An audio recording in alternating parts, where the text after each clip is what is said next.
आज हम तुमको बताएंगे इस कमरे के बाहर रात कैसी होती है। तुम्हें पता है रात में आसमान काला हो जाता है, उस पर सुंदर सुंदर चांद सितारे चमकते हैं। तुमने देखा था ना किताब में? हाँ, चांद और तारे बहुत सुंदर होते हैं।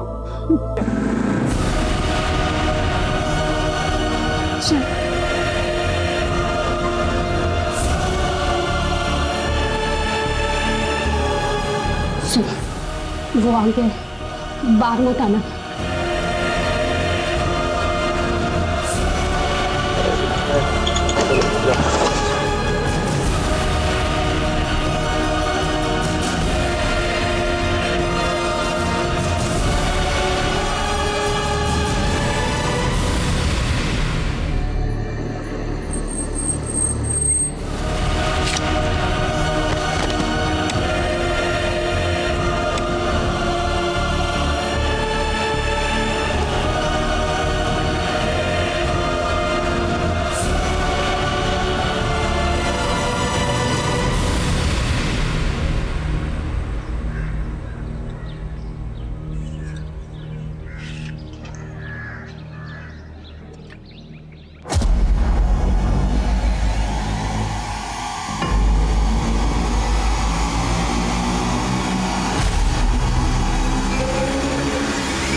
नमस्कार, आदाब। क्राइम पेट्रोल सतर्क के आज के इस एपिसोड में मैं अनूप सोनी आप सबका स्वागत करता हूं। आदमी अमीर हो या गरीब सपने जरूर देखता है और अपने सपनों में अपनी किस्मत को बदलने की सोचता है, लेकिन वो कहते हैं ना कि वक्त से पहले और किस्मत से ज्यादा किसी को कुछ नहीं मिलता। 30 दिन 30 कहानियों की श्रृंखला के आज के इस एपिसोड में हम किस्मत और वक्त दोनों को कसौटी पर खड़ा देखेंगे और इस पर अपना विश्लेषण देंगे हमारे आज के एक्सपर्ट साहिल जोशी। नमस्कार, मैं हूं साहिल जोशी। क्राइम पेट्रोल सतर्क में एक बार फिर मैं लेकर आया हूं कुछ ऐसे अनदेखे और अनसुने केसेस जो मुझे लगता है कि आपको देखने चाहिए। अगर आप हमारे देश के अनआइडेंटिफाइड डेड बॉडीज की डेटाबेस पे नजर डालेंगे तो आप हैरान हो जाएंगे। ऑन एन एवरेज हमारे देश के अलग अलग कोनों से लाखों की तादाद में ऐसी डेड बॉडीज बरामद होती है जिनकी कई बार तो शिनाख्त भी नहीं हो पाती, जिसका यही मतलब निकलता है कि हमारे आसपास ऐसे कई मर्डर्स होते हैं कि जिनमें कातिलों का कोई सुराग नहीं मिल पाता। लेकिन ये सच ऐसी भयावह स्थिति पैदा करता है कि रोजाना दर्जनों मर्डर केसेस ठंडे बस्ते में डाल दिए जाते हैं और वो भी बिना किसी नतीजे के। लेकिन ये केस इससे भी ज्यादा गंभीर मुद्दे से जुड़ा है जो एक झकझोर देने वाला पहलू है। इसकी हकीकत किसी को भी हिलाकर रख सकती है।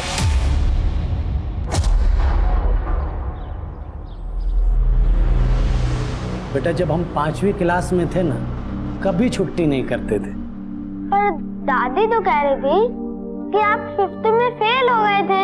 अरे गणित में 1 नंबर से फेल हो गए थे, पर प्रिंसिपल सर हमको जानते थे इसलिए हमको फेल नहीं किए। पर तुम तो हमसे ज्यादा समझदार बनना है कि नहीं? हाँ।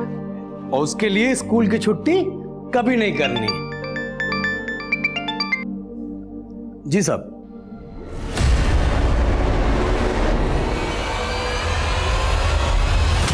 क्या ये आपकी बीवी कोमल है?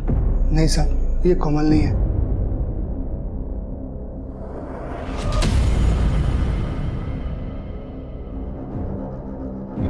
क्या ये आपकी बीवी सुमन है?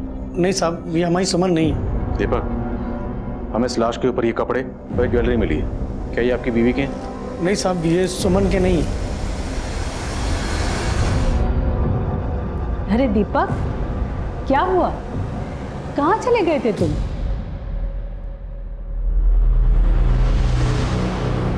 बेटे जाओ अंदर पढ़ाई करो। कुछ नहीं अम्मा, पुलिस बुलाई थी। सुमन का कुछ पता चला? अरे क्या पता चला, वही हमेशा की तरह एक नया लाश दिखा के टरका दिया।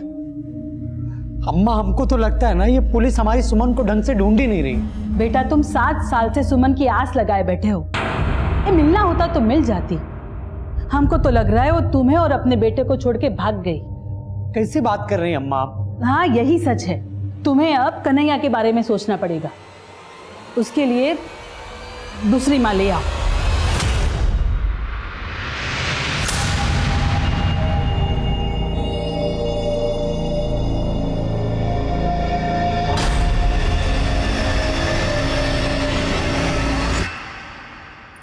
अरे छोड़िए, अम्मा आ जाएगी। छोड़िए ना, अम्मा आ जाएगी।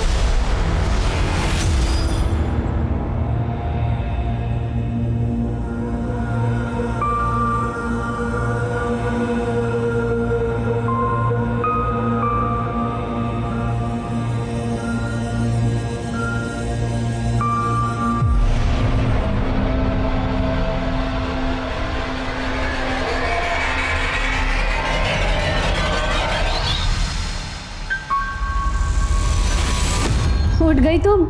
मम्मी हमको भूख लगी है। पहले मुंह हाथ तो धो लो, उसके बाद हम तुमको खुद खाना खिलाएंगे, ठीक है? चले चल।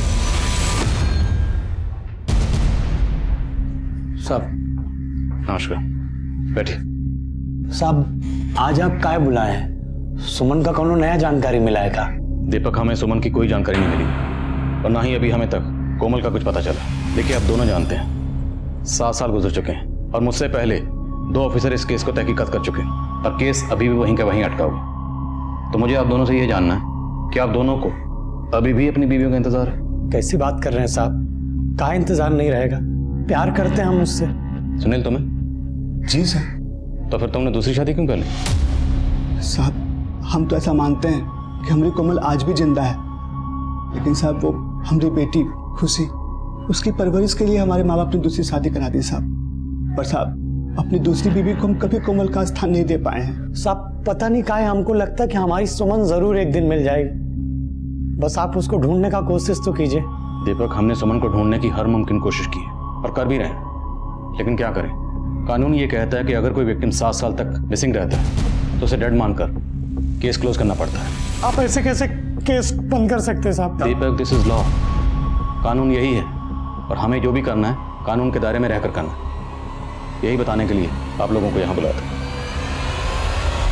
ये देखो, सूरज, चांद, बस, ऑटो और ये मम्मी आप रोज हमें यही पढ़ाती रहती हो, हमें नहीं पढ़ना ये। अरे पढ़ोगी नहीं तो दुनिया को कैसे जानोगी? दुनिया जहाँ हम रहते हैं, ये पंछी पशु ये सब यहीं रहते हैं। जब हम छोटे थे ना तो तुम्हारी माँ से भी हमें ऐसे ही पढ़ाती थी।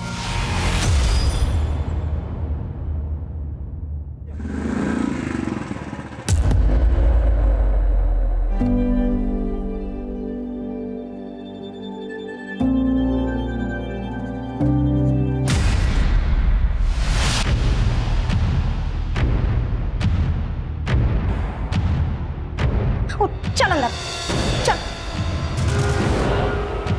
देखो सुमन, हमको ये कपिल बिल्कुल भी पसंद नहीं है। दीदी आप कपिल को गलत समझ रही है, वो बुरा लड़का नहीं है। तुमको अच्छे बुरे की पहचान नहीं है। देखो सुमन, हमने तुम्हारे लिए दीपक जी से रिश्ता पक्का कर दिया। देख हम जानते हैं कि वो उम्र में तुमसे थोड़े बड़े हैं, लेकिन दीदी हम कपिल से प्यार करते हैं और वो दीपक हमसे कितना बड़ा है। हम ये शादी नहीं करेंगे। बस माँ बाबा तुम्हारी जिम्मेदारी हम पर छोड़कर गए हैं और तुम्हारी शादी दीपक जी से ही होगी। अरे गुनगुन, ये क्या कर रही हो? चलो पढ़ो। हमको नहीं पढ़ना। अरे गुनगुन, गुनगुन रुको। गुनगुन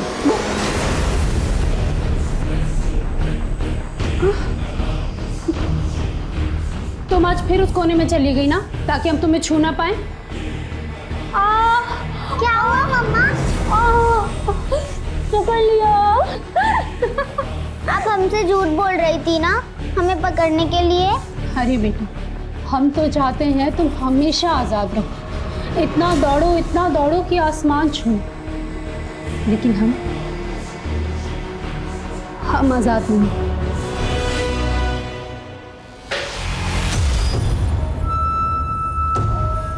खड़ी हो तू। ये क्या नाटक मचा रखा है?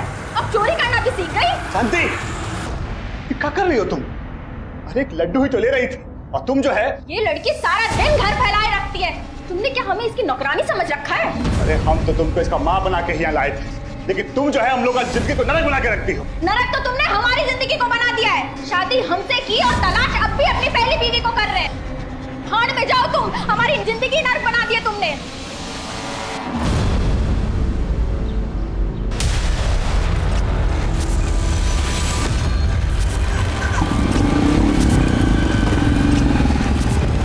आज हम तुमको बताएंगे इस कमरे के बाहर रात कैसी होती है। तुम्हें पता है रात में आसमान काला हो जाता है, उस पर सुंदर सुंदर चांद सितारे चमकते हैं। तुमने देखा था ना किताब में? हाँ, चांद और तारे बहुत सुंदर होते हैं।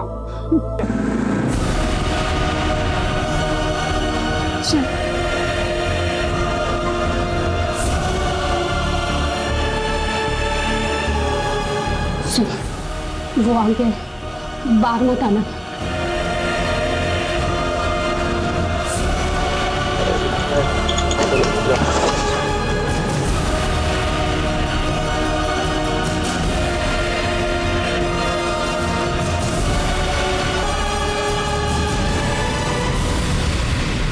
दादी, पापा तो कह रहे थे कि माँ जल्दी आ जाएगी। आ जाएगी, पर ये तुम्हारी माँ नहीं है। तुम्हारी माँ तो दूसरी है। कौन दूसरी माँ? जब आएगी तो खुद ही देख लेना। अब सो जाओ।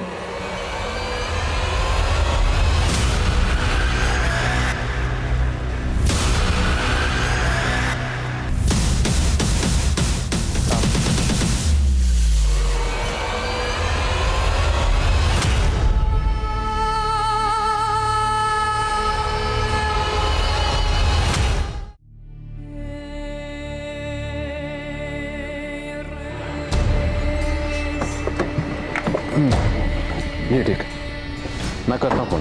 नमस्ते साहब। नमस्ते। हाँ दीपक, साहब ये आपके लिए ठीक है। 20,000 रुपया है साहब, बाकी का पैसा हम आपको अपनी ज़मीन बेचकर और दे देंगे। और आप ये केस मत बंद कीजिए साहब। अगर मुझे तुम्हारी भावनाओं की कदर नहीं होती तो तुम्हें पता ये रिश्वत देने के जुर्म में मैं तुम्हें अभी अंदर कर सकता था। देखो, तुम्हारी बीवी हो या कोई भी, अगर कोई नागरिक मिसिंग है तो उसे ढूंढना हमारी ड्यूटी है और हमने अपनी ड्यूटी पूरी ईमानदारी से की। अब अगर हम ये केस क्लोज कर रहे हैं तो कानून की वजह से। इतने ईमानदार हैं तो आप काहे नहीं ढूंढते हमारी सुमन को? सुनील अपनी कोमल को भूल के दूसरी शादी कर सकता है साहब, लेकिन हम अपनी सुमन को नहीं भूल पाएंगे साहब, नहीं भूल पाएंगे। हाथ जोड़ दें आपसे, आप ये केस मत बंद कीजिए साहब।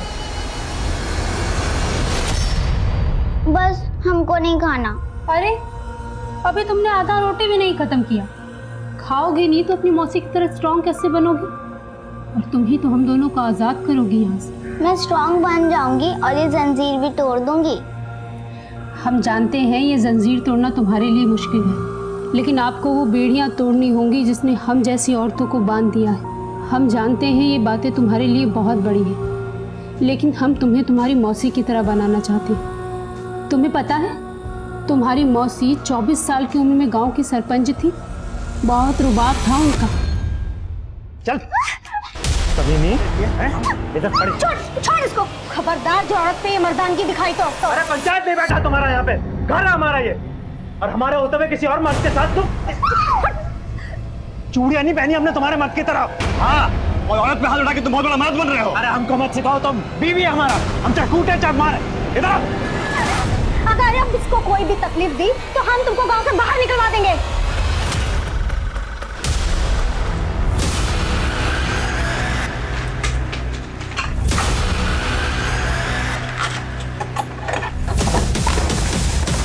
ये लो गुनगुन की पढ़ाई का सामान।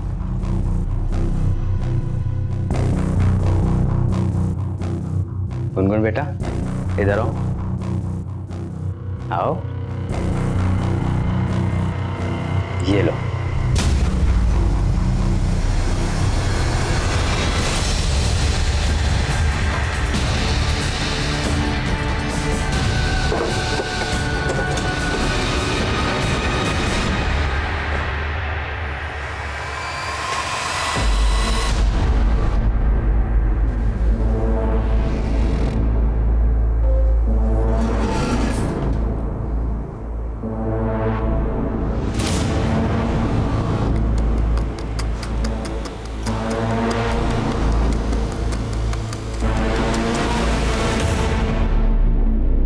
दीपक, इस केस को रीओपन करवाने के लिए कहीं तुम हमसे झूठ तो नहीं बोले? नहीं साहब, हमारे मोहल्ले के लड़के ने सुमन को देखा था। 40। अरे दीपक भैया, एक बात बताना था आपको। हम बताओ। कल हम लोग दोनों लखनऊ गए थे, वहाँ सुमन भाभी को देखा हमने अमीनाबाद बाजार में। बताना। हाँ भैया, वो एक आदमी के साथ थी, बाजार से खरीदारी कर रही थी। अरे क्या बात कर रहे हो भैया? अरे सच बता रहे हैं भैया, हम भाभी से बात करने का बहुत कोशिश किए लेकिन वो हमको अवॉइड कर दी। हमको तो लग रहा है वो आजकल अमीनाबाद में अपना घर बना लिए। कौन है वो लड़के?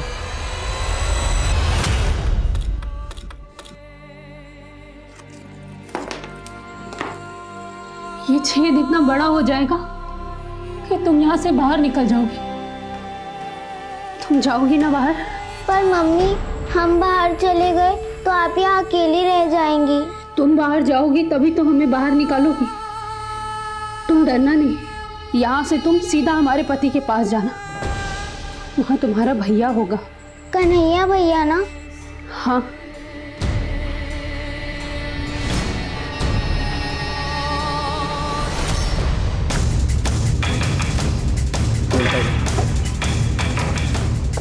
मैडम जी यही है वो लड़के। पकड़ पकड़ पकड़। मैम गलती हो गया हमसे। हम दीपक भाई से मजाक में बोल रहे थे कि सुमन भाभी को हमने देखा है, तो हवा में खाली बात किए थे उनसे। हवा खिलाती हूँ। चल।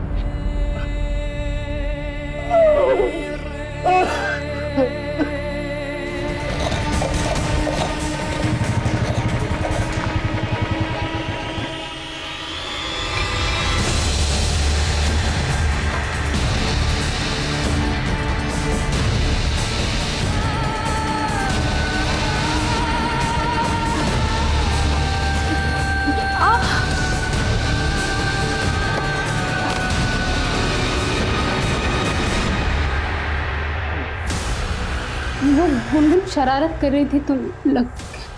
गुनगुन, मेरी सुमन को घाव दिया तूने, मेरी सुमन को घाव दिया तूने, मेरी सुमन को घाव दिया तूने। हमारा सीधापन तुम पे भारी पड़ गया गुनगुन। बिना सोचे समझे हमने कह दिया कि ये चोट हमें तुम्हारी वजह से लगी, और वो राक्षस तुम्हारी उंगली जलाकर चला गया। और तुम्हें स्ट्रांग बनना होगा, दर्द सहने का आदत डालो। तुम्हें पता है ना तुम्हें क्या करना है।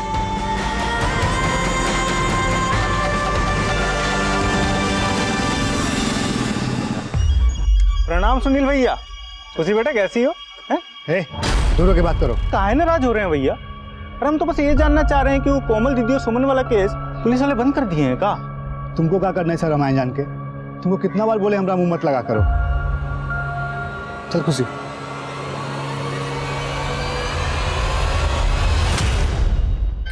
रिश्ते में उम्र गुम्र कोई मायने नहीं रखती सुमन। दीपक जी का बड़ा उम्र नहीं, उनका बड़ा दिल देखो।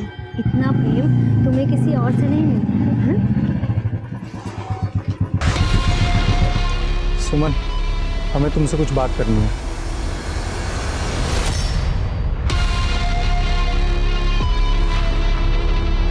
हम सुने हैं तुम दीपक को ये बोले थे कि कोमल की बहन सुमन को तुमने लखनऊ में देखा था। वो सरपंच जी, हम तो पुलिस से बच गए हो, हमसे ना बचोगे। बोलो, लखनऊ में किसके साथ देखा था सुमन को?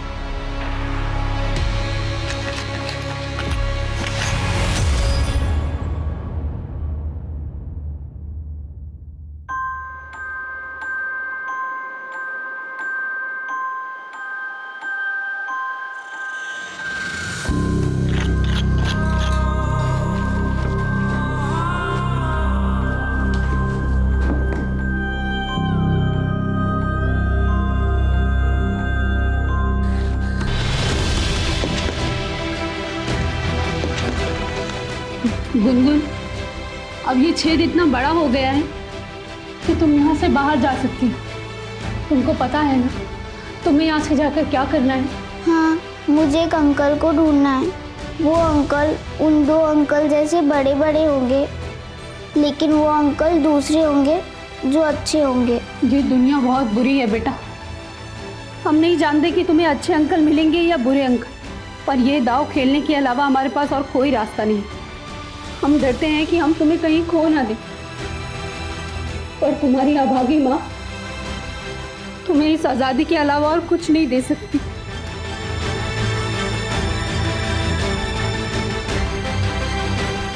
तुम्हें अच्छे अंकल मिलेंगे ना, तो तुम उनको ये दे देना, इससे वो हमें ढूंढ लेंगे और हमें यहाँ से आज़ाद कर देंगे। हम आज़ाद हो जाएंगे गुनगुन। चलो।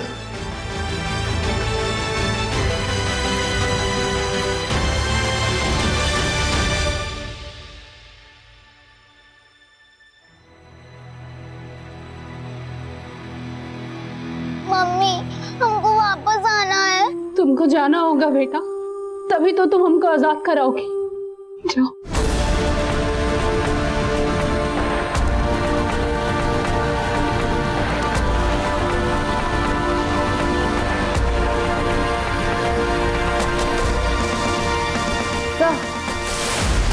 उन्नाव के श्यामपुर थाने वालों ने हमारे थाने में कांटेक्ट किया है। कुछ दिनों पहले उनके एरिया में उन्हें एक नरकंकाल मिला। फॉरेंसिक करवाने के बाद उन लोगों को पता चला कि वो नरकंकाल 20 से 30 साल के बीच किसी लड़की का है।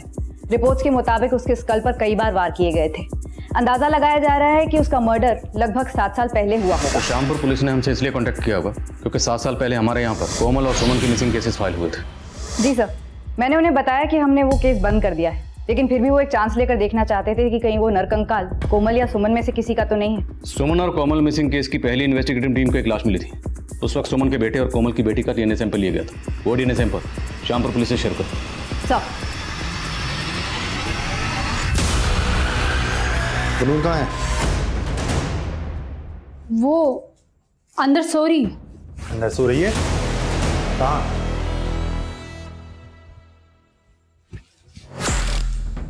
अरे यहाँ तो नहीं है। अरे बोलना, कहाँ है गुनगुन? हंस क्यों रही है?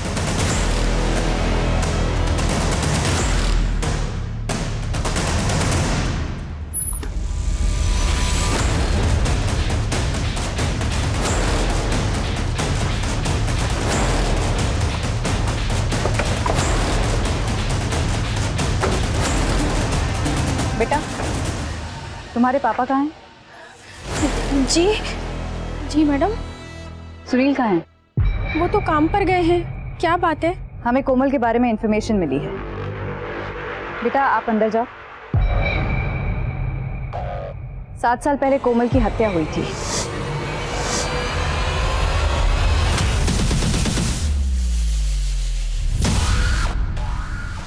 आपका केस बंद कर देने के बाद भी हमारे मन में ख्याल आता था कि हमको कोमल सही सलामत मिल जाएगी, लेकिन अब तो हमारा आज से खत्म हो गया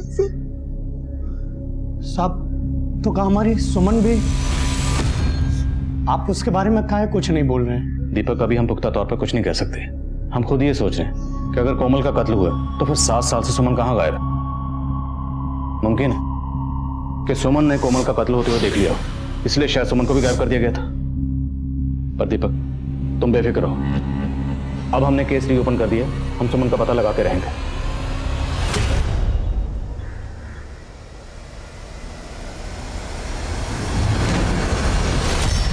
बेटा, आप ठीक तो हो? मम्मी पापा कहाँ हैं आपके? आप अच्छे अंकल हैं। हाँ बेटा, पर बात क्या है?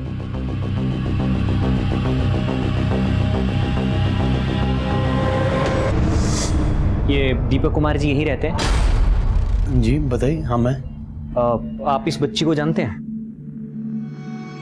नहीं। काहे? नहीं, वो दरअसल ये बच्ची मुझे रास्ते में मिली थी और इसके गले पर ये चिट लटका हुआ था। इस चिट के ऊपर आपका नाम और एड्रेस था। इस बच्ची ने कहा कि आपके पास जाना है, तो मैं इसे आपके पास लेकर आ गया। कौन हो बेटा तुम? बोलो, डरो नहीं। आई पर्ची तुमको कौन दिया?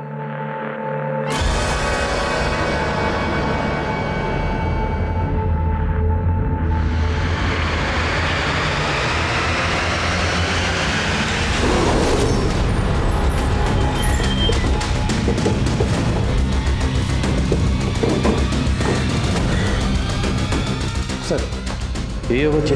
हाँ साहब, यही है वो बच्ची। हमको पर्ची दी, हम पूछ रहे हैं कि तुमको किसने दिया, तो बार बार सुमन की फोटो की तरफ इशारा करती है, कुछ बताती ही नहीं।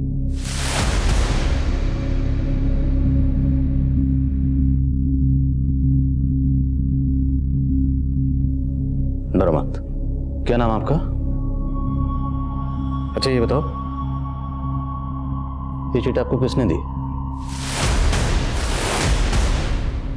पक्का ये चीट आपको उन्होंने दी? सर ये लड़की हमें बाराबंकी में मिली, हर तरह से बहुत अजीब थी। क्या अजीब था? चिट देने से पहले उसने मुझसे पूछा कि आप अच्छे अंकल हैं। मैंने कहा हाँ, तब उसने एकदम से चिट निकालकर मुझे दे दी।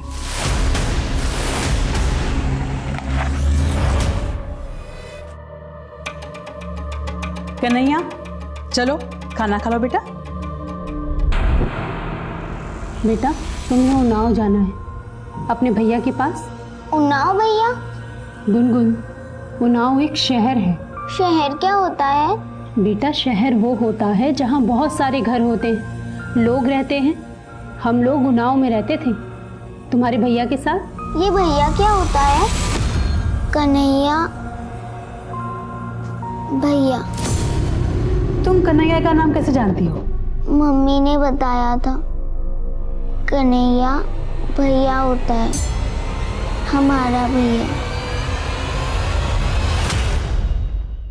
सर, कोमल और सुमन मिसिंग केस की अभी तक की सारी इन्फॉर्मेशन कलेक्ट करके मैंने रिपोर्ट बनाई है। 16 अगस्त की शाम को दोनों बहनें उन्नाव नगर मार्केट में शॉपिंग के लिए गई थी। दीपक जी कह रहे थे बाजार जा रही हो तो माँ के लिए भी एक साड़ी। चलो सर, हमारे 3 सस्पेक्ट हैं, संतोष, कपिल, प्रताप। मैं विटनेस के बयान पढ़ रहा था। एक चशमदीद के मुताबिक जिस दिन ये दोनों बहनें गायब हुई उस दिन उन्नाव मार्केट में इन दोनों बहनों के साथ कपिल को भी देखा गया था। सुमन, हमें तुमसे कुछ बात करनी है। सुमन पसंद करती थी कपिल को, लेकिन कोमल ने उसकी शादी करवा दी दीपक से। इस लिहाज से कपिल हमारा प्राइम सस्पेक्ट था। सर, ये संतोष भी काफी गर्म दिमाग का आदमी है। कोमल जब सरपंच बनी तो उसकी कई बार इसके साथ गर्मा गर्मी हुई। छोड़ इसको, खबरदार जो औरत पे हाथ उठाया। कोमल जब सरपंची का इलेक्शन लड़ रही थी तो उसका ऑपोजिट कैंडिडेट था ये प्रताप, और ये इलेक्शन हार गया था। राइट सर, कोमल के ना रहने से सबसे ज्यादा फायदा प्रताप को हुआ। पिछले 7 सालों से वो इस कस्बे का सरपंच है। सर, इन 7 सालों में इन तीनों के खिलाफ एक भी सबूत नहीं मिला और कोई चौथा सस्पेक्ट भी सामने नहीं आया। और अब ये बच्ची सामने आई है जो ये कह रही है कि उसे सुमन ने भेजा है। लेकिन सवाल ये है कि सुमन ने इस बच्ची को क्यों भेजा, वो खुद क्यों नहीं आई? अब या तो सुमन मजबूर है या फिर उस बच्ची को सुमन ने नहीं भेजा, बल्कि कोई सुमन का नाम इस्तेमाल करके हमें भटका रहा है। सर, 2 दिन पहले मैं बाराबंकी गई थी। मैम बस यही मिली थी वो बच्ची, मुझे इस तरफ से आ रही थी। 2 दिन पूछताछ करने के बावजूद वहाँ कोई लीड नहीं मिली। लीड तो ढूंढनी पड़ेगी संगीता। जितने भी सस्पेक्ट हैं सबको एक बार फिर से खंगालो और पता लगाओ कि इनमें से किसका कनेक्शन बाराबंकी से है। बाराबंकी जहाँ से बच्ची आई थी। सर, पता नहीं किस आसमान से आके टपक गई और बोल रही है कि कन्हैया तुम्हारा भैया है। ये लड़की सुमन भले ही तुम्हारी माँ हो पर दीपक तुम्हारा बाप नहीं है, समझी? कैसी बात कर रही हैं अम्मा आप? एक तो ये बच्ची पहले से इतना डरी हुई है, आप इसको और डरा रही। पुलिस को बोलो यहाँ से ले जाए, हमको इसका कहानी सुनने में कोई रुचि नहीं है। पर हमको है। अगर हमारी सुमन ने हम पे भरोसा करके इसको यहाँ भेजा है ना, तो हम इसको कहीं नहीं भेजेंगे। अम्मा, हमको तो डर लग रहा है कि हमारी सुमन किसी बड़ी मुसीबत में ना हो। गड़े मुर्दे फिर से उखड़ रहे हैं वकील साहब। ये पुलिस फिर से हमें परेशान करने वाली है। अगर गिरफ्तार करके ले गए तो हमारी जमानत तैयार रहनी चाहिए। अरे 7 साल पुराना फिर शुरू हो गए। अगर हम विरोधी थे तो क्या कातिल हो गए? तब वो सरपंच थी, आज हम पावर में। पावर का नशा क्या होता है ये आप हमसे बेहतर जानते हैं। पावर के लिए खून और पैसा दोनों पानी की तरह बहाए जाते हैं। देखिए, हमने किसी का खून नहीं बहाया और बेकार में हमारा समय बर्बाद मत कीजिए। अगर कोई सबूत है आपके पास तो दिखाइए। मैडम जी, हम कोमल का थप्पड़ भी खाए हैं और 7 साल में 4-4 बार आप लोगों का डंडा भी खाए हैं। अब आप फिर से हमारे पीछे। हाँ, फिर से। और इस बार सच उगलवाने के लिए हम कोई कसर नहीं छोड़ेंगे। ले चलिए हमको, और जितना चाहे उतना कूट लीजिए, लेकिन हमारा बयान वही का वही रहेगा। हम ना तो कोमल के साथ कोई नफरत निकाले और ना ही सुमन के साथ। और हमारी बीवी की वजह से ही कोमल हमको थप्पड़ लगाई थी ना, पूछ लीजिए अगर कुछ भी किए हो उसके साथ तो। सर, 7 साल पहले हम सिर्फ 20 के थे सर। इन्फेक्चुएशन को हम प्यार समझ लिए थे। तो सर सच बोल रहे हैं, जब सुमन की शादी हुई थी ना सर, तो बहुत रोए थे हम, बहुत दारू पी थी। लेकिन उसको उनसे दुश्मनी निकालने के लिए हमने कुछ किया नहीं, ना ही सुमन से, ना ही कोमल दीदी से। और यही बात हम पिछले 7 साल से बता रहे हैं सर। 7 साल पहले जिस वक्त जिस जगह से कोमल और सुमन गायब हुए, उस वक्त उनके साथ तुम्हें देखा गया था। हम बताए तो सही, हम तब आखिरी बार मिलने गए थे सुमन से। हमने तुमको मना किया था ना इससे बात करने को। दीदी आप जैसा समझ रही है ना वैसा नहीं है। हम दिल्ली जा रहे हैं नौकरी के लिए। एक आखिरी बार सुमन से मिलने आए थे। सुमन देखो, अगर हमसे कुछ भी गलती हुई हो ना तो हमको माफ़ कर देना, बस यही बात कहने आए थे। तुम जितने सीधे और भोले दिख रहे हो उतने सीधे और भोले हो नहीं। 7 साल से एक ही डायलॉग मार रहे हो। सर हम डायलॉग नहीं मार रहे हैं सर, जो बात है वही बता रहे हैं, सच बता रहे हैं। सर संतोष, कपिल और प्रताप, इन तीनों का बाराबंकी या उस बच्ची से कोई कनेक्शन नहीं मिल रहा है। लेकिन इसका ये मतलब कतई नहीं कि इन तीनों का कोमल और सुमन का गायब होने या उनके कत्ल से भी कोई कनेक्शन नहीं है। कपिल के बयान के मुताबिक उसने कोमल और सुमन को आखिरी बार उन्नाव नगर मार्केट में मेन रोड की तरफ जाते हुए देखा था। उसके बाद से इन दोनों को किसी ने नहीं देखा। लेकिन कोमल की लाश मिली यहाँ से 25 किलोमीटर दूर श्यामपुर रोड पर। तो मतलब 7 साल पहले क्राइम सीन इसी एरिया के आसपास कहीं है। और बाराबंकी का जो कनेक्शन हम प्रेजेंट सिनेरियो में ढूंढ रहे हैं, हो सकता है वो कनेक्शन आज का नहीं बल्कि 7 साल पुराना हो। क्या करें, श्यामपुर और यहाँ का डम डाटा निकलवा। सर आप 7 साल पुराना डम डेटा निकालने की बात करें। हमारे पास और कोई चारा भी नहीं। Let's do it. और मैं उस बच्ची से एक बार फिर से मिलता हूँ, शायद इस बार कोई लीड मिले। सर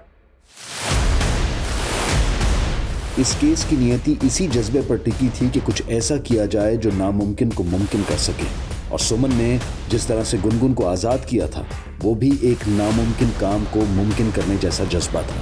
लेकिन सवाल ये था कि क्या सुमन का ये जज्बा पुलिस के लिए कोई राह खोज पाएगा।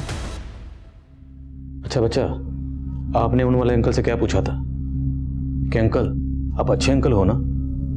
उसके बाद आपने उनको वो चिट दी थी, है ना? तो आप मुझे भी अच्छे अंकल समझ लो। आप मुझ पे भरोसा करोगे? अगर आप अच्छे अंकल हैं तो आपने मुझे चॉकलेट क्यों दी थी? तो क्या कोई बुरे अंकल भी हैं जिन्होंने आपको चॉकलेट दी थी? ये लो।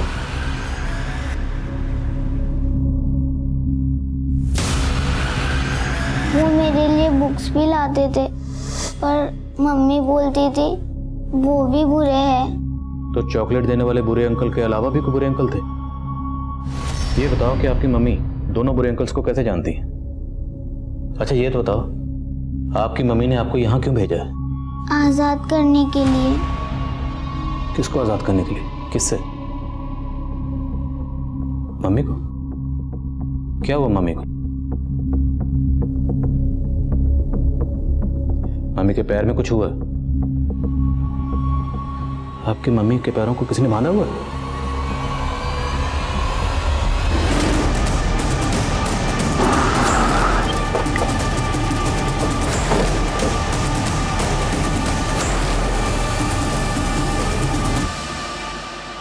बच्चा, ये वही जगह है जहाँ पे आपको वो अच्छे वाले अंकल मिले थे। आपने उनको चिट दी थी, फिर वो आपको लेके गए थे आपके मम्मी के गांव। अब ये बताओ, आप इस जगह पर आए कैसे थे?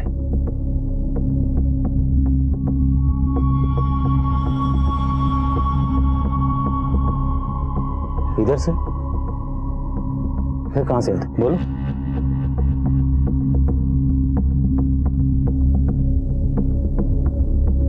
अच्छा एक काम करते हैं, हम इस रास्ते पे चलते हैं। अगर आपको कुछ भी याद आए या कोई ऐसी जगह लगे जहाँ पे आपकी मम्मी हो सकती हैं तो आप हमें बताओगे।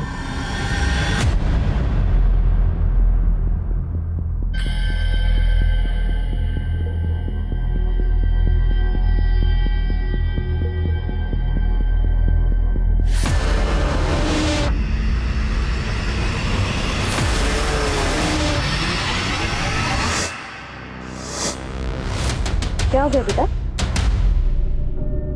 सर ये डर रही है। डरो मत, बोलो वो जगह कहाँ है? कुछ याद आ रहा आपको?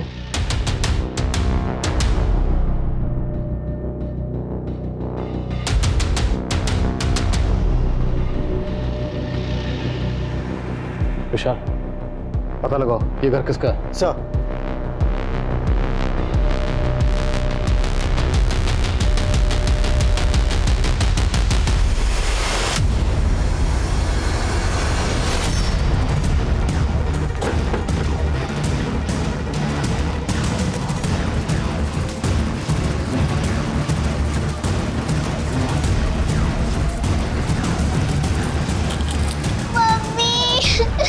पक्का सामान को यहीं रखा गया था, अब कहीं शिफ्ट किया गया।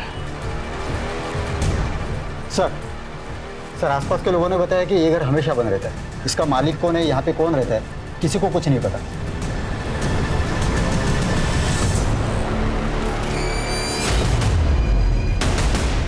एक काम करो, बिजली विभाग से पता लगाओ ये मीटर किसके नाम पर रजिस्टर्ड है।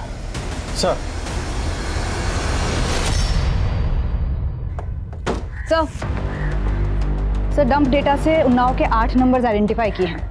इनको यूज करने वालों में से 8 लोगों का बाराबंकी से सीधा कनेक्शन है। इन्वेस्टिगेट किया तो पता चला इनमें से एक ऐसा है जो 7 साल से रेगुलरली 3 दिन में एक बार बाराबंकी जाता है, लेकिन पिछले 14 दिनों में वो सिर्फ 2 बार बाराबंकी गया है। और 14 दिन पहले ही गुनगुन दीपक के घर आई थी। है कौन है? मोहन सिंह, यहीं उन्नाव में रहता है। सर घर जाएं इसके? अगर डायरेक्टली उसके घर गए तो अलर्ट हो जाएगा, उसका फोन सर्विलेंस पे डालो। सर वो घर भरत सिंह के नाम रजिस्टर्ड है। बिजली विभाग से उसका नंबर मिला है। भरत का फोन अब भी बाराबंकी में एक्टिव है। तुरंत उसके फोन की लोकेशन ट्रैक करो। सर इसका सरनेम भी सिंह है। कहीं ये भरत सिंह और मोहन सिंह रिलेटिव तो नहीं है?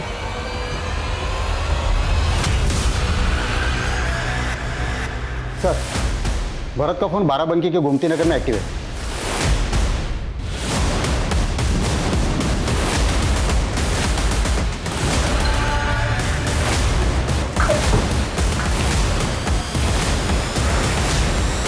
जल्दी हॉस्पिटल लेके जाओ।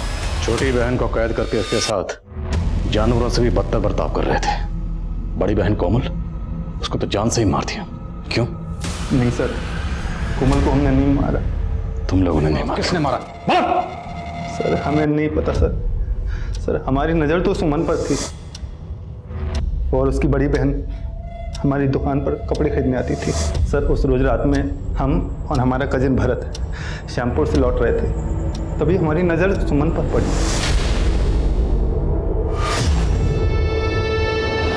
हमारा दीदी का जान खतरे में, वो हमें भी मार देगा। कौन मार देगा? हमारी मदद करिए। आइए हमारी बहन गाड़ी से चलते हैं ना। आइए आप आइए।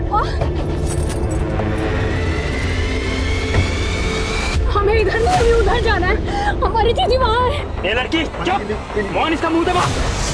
बाराबंकी में मोहन का पुराना घर है, हम सुमन को वहीं लेकर गए। सुमन हमको इतनी पसंद थी कि हम हमेशा उसको अपने पास ही रखना चाहते थे। इसलिए सर हमने कमरे में उसको जंजीर से बांध के रख दिया था और सर कपड़े खाने पीने का इंतजाम भी वहीं कर दिया था। फिर सर जब हमारा मन होता हम उसके पास चले जाते थे। वो बच्ची? वो प्रेग्नेंट हो गई थी। सर ये लोग तो कह रहे हैं कि इन्होंने कोमल को नहीं मारा है, तो फिर किसने? हमें सुमन से बात करनी होगी। हॉस्पिटल में पता करो सुमन की हालत अब कैसी है। सर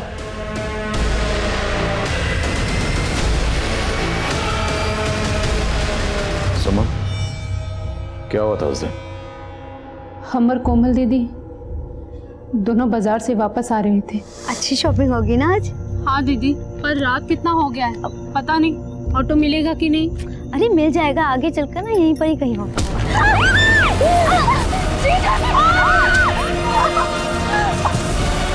कोमल को सुनील ने मारा था। पिछले 7 साल से तो ढोंग कर रहा था, सबको बेवकूफ बना रहा था, जबकि तूने ही अपनी पत्नी कोमल को मारे थे उसको।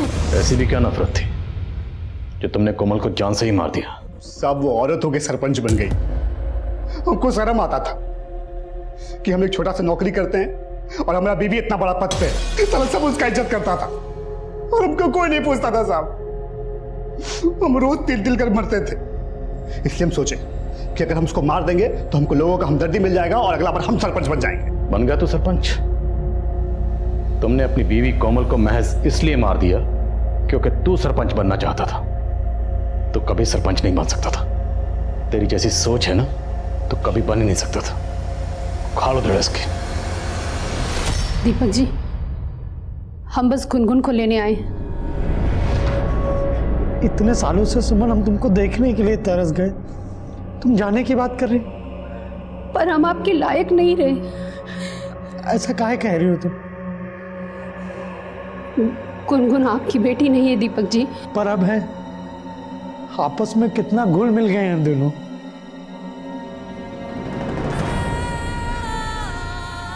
अरे देख कर रहे मम्मी है तुम्हारी। है